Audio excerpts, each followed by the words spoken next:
If a customer comes to you saying they saw fluid leaking from a suspension bushing, it probably means they have hydraulic bushings on their vehicle. In this video, let's discuss what hydraulic bushings are and some tips for properly servicing them.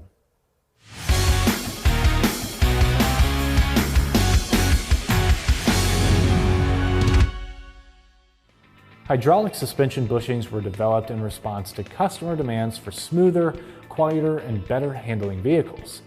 A non-hydraulic suspension bushing typically will feature several empty voids inside them.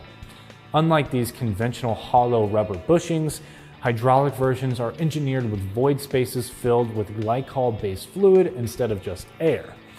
This fluid acts as a damper, allowing controlled deflection and compression when the suspension moves, while still isolating noise, vibration, and harshness from entering the cabin.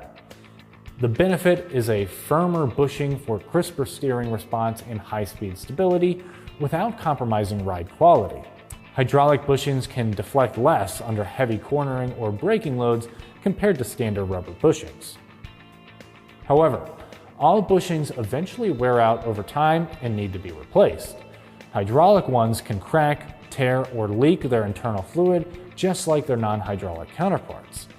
Signs of failure include clunking noises when turning or braking, evidence of fluid leaks, unwanted suspension movement, uneven tire wear, and increased cabin vibrations.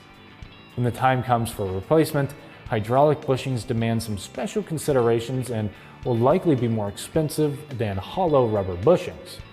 First off, always refer to the OEM service information for the latest procedures, as things can change between model years. During removal and installation, be extremely careful not to apply any forces directly against the rubber portion of the bushing itself. This can easily rupture it and drain the fluid. Once this happens, the bushing will need complete replacement. Only press against the outer metal race or sleeve. Modern bushings likely will feature some sort of locating mark, notch, or indicator.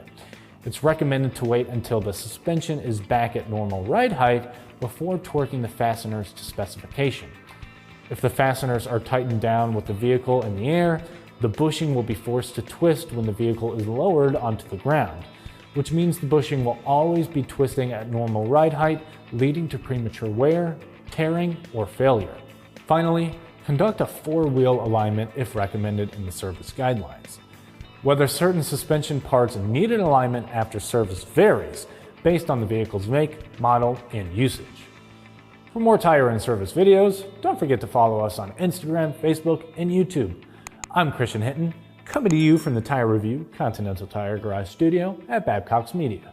Thanks for watching.